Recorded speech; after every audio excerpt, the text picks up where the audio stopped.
امریکہ کا جو رسد تھا وہ اس راستے سے آ رہا تھا، بالخصوص جب پاکستان میں ناٹو کے رسد کے اوپر پابندی لگ گئی تھی تو روس کے راستے سے جنگی ساز و سامان افغانستان پہنچ رہا تھا۔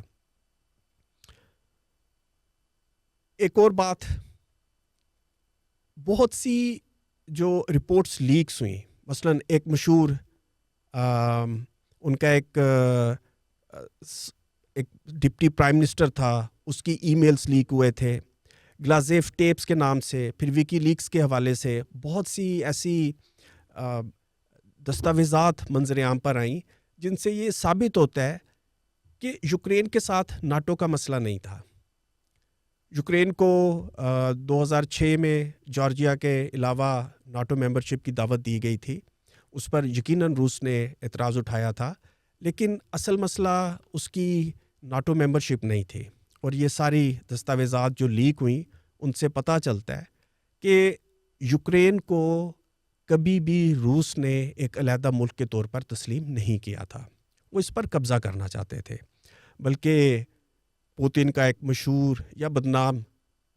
ایک بیان ہے جس میں وہ یہ کہتا ہے کہ یوکرین لینن نے کریٹ کیا تھا، یہ لینن کی تخلیق ہے، اگر لینن نہ ہوتا تو یوکرین بھی نہ ہوتا۔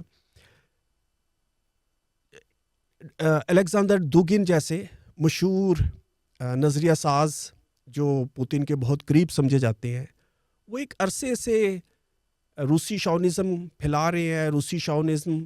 اور روسی شاونزم پر مبنی توسیع پسندی کے نظریات کو پھیلا رہے ہیں اور پوتن کے ساتھ ملے ہوئے ہیں۔ پوتن بھی نظریات کو آگے بڑھاتا آ رہا ہے۔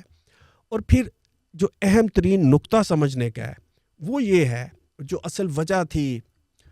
یوکرین پر قبضہ کرنے کی، کیونکہ یہ قبضہ 2022 میں شروع نہیں ہوا، یہ 2014 میں شروع ہوا تھا۔ اس قبضے کی وجہ تھی 2013 میں ہونے والے دھاندلی زدہ انتخابات، جس کے خلاف پہلی مرتبہ روس کے اندر اور پوتن کے خلاف ایک بہت بڑی تحریک شروع ہوئی۔ تو ایک طرف تو وہ روس توسیع پسندی، جارحیت پسندی کی طرف ویسے ہی بڑھ رہا تھا۔ ہم دیکھتے ہیں کہ سابقہ سوویت یونین کی جتنی علیحدہ ریاستیں ہیں سوائے بالٹک سٹیٹس کے، وسط ایشیا کے اندر یا روس کے ریم پر موجود دیگر ریاستیں، وہاں پر روس مسلسل مداخلت کرتا رہا ہے۔ یوکرین کے اپنے اندر بھی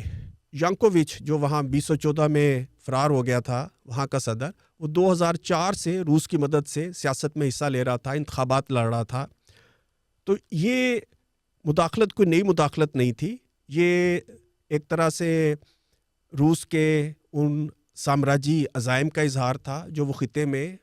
اس وقت سے کرتا چلا آ رہا تھا جب وہ تھوڑا سا 1990 کے آخر سے بہتر پوزیشن میں آنے لگا تھا، معاشی، فوجی اور سیاسی لحاظ سے۔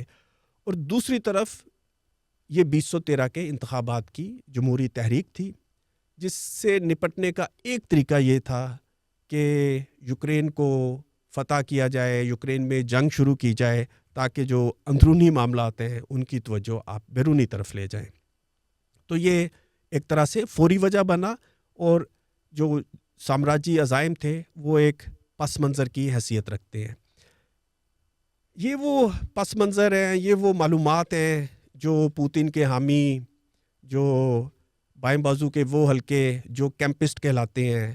یا تو وہ جانتے نہیں ہیں یا وہ لوگوں کو بتانا نہیں چاہتے۔ میں آخر میں یہ بات بھی کرنا چاہتا ہوں، یا اس بات کے حوالے سے نقطہ نظر پیش کرنا چاہتا ہوں کہ ناٹو کی مخالفت کے حوالے سے روس کی حمایت ایک مسئلہ کیوں ہے، بالخصوص جب بائیں بازو کے لوگ یہ حمایت کرتے ہیں تو یہ مسئلہ کیوں ہے۔ اس حوالے سے میرا پہلا نقطہ یہ ہے کہ جب آپ روس کی حمایت کرنے لگتے ہیں تو آپ روس کے سامراجی کردار پر پھر بات نہیں کرتے، پھر آپ پوتن کے جو اس رجیم کی نیچر ہے اس پر بات نہیں کرتے۔ پوتن ایک بے رحم حکمران ہے، پوتن کے ارد گرد جو ٹولہ ہے وہ ایک بے رحم غیر جمہوری اتھارٹیرین رجیم ہے، آپ اس کے اوپر بات نہیں کرتے۔ اس رجیم نے، اس لیڈر نے چیچنیا میں جو ظلم کیا، پھر آپ اس کی بات نہیں کرتے، وہ آپ بھول جاتے ہیں۔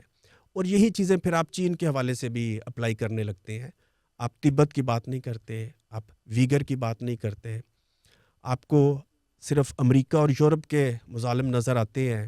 آپ کو روس اور چین کے مظالم نظر نہیں آتے، اور یہی میرا دوسرا نقطہ ہے۔ یہ نقطہ نظر منافقت پر مبنی ہے کہ اگر آپ ایک کیمپ کے مظالم کی بات کریں، دوسرے کیمپ کے مظالم کی بات نہ کریں۔ ابھی ہم نے دیکھا جب غزہ میں اسرائیل نے جینوسائیڈ کیا تو یورپ کے حکمران، سارے نہیں، بیلجیم، اسپین، آئرلینڈ، خوش قسمتی سے یہاں کی حکومتیں اسرائیل کی مخالفت کر رہی تھیں، یہاں کے لوگ بھی نہیں۔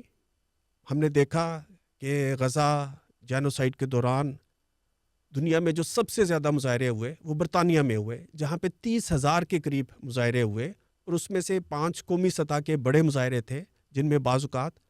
5-6 لاکھ لوگوں نے شرکت کی۔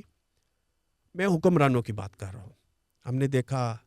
کہ بالخصوص جرمنی، اٹلی، سویڈن، یہاں کی حکومتوں نے اسرائیل کی مذمت تو نہیں کی، غزہ کا ساتھ تو نہیں دیا، مگر اسی وقت یہی حکومتیں یوکرین کا کھل کر ساتھ دے رہی تھیں۔ اس منافقت کی ہم نے خوب مذمت کی، لیکن اگر وہ منافق ہیں تو یہ لوگ جو غزہ کی حمایت تو کرتے ہیں، جو اسرائیل کی مخالفت تو کرتے ہیں، لیکن پوتن کے ظلم، پوتن کے جینوسائیڈ ان کو نظر نہیں آ رہا، ان کی منافقت بھی کسی طرح کام نہیں ہے۔ ہاں، یہ ضرور کہہ سکتے ہیں کہ ان میں سے بعض لوگ حکومت میں نہیں، اتنے پاورفل نہیں ہیں، لیکن منافقت کے حوالے سے دونوں ایک جیسے ہیں۔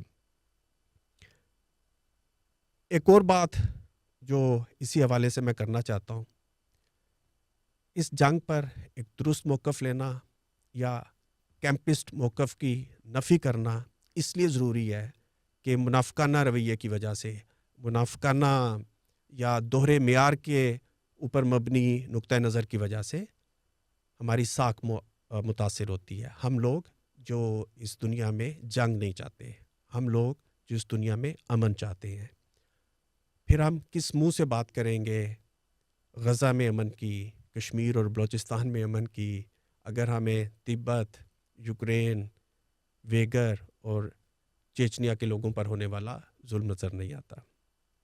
پروگرام میں ساتھ دینے کا بہت شکریہ۔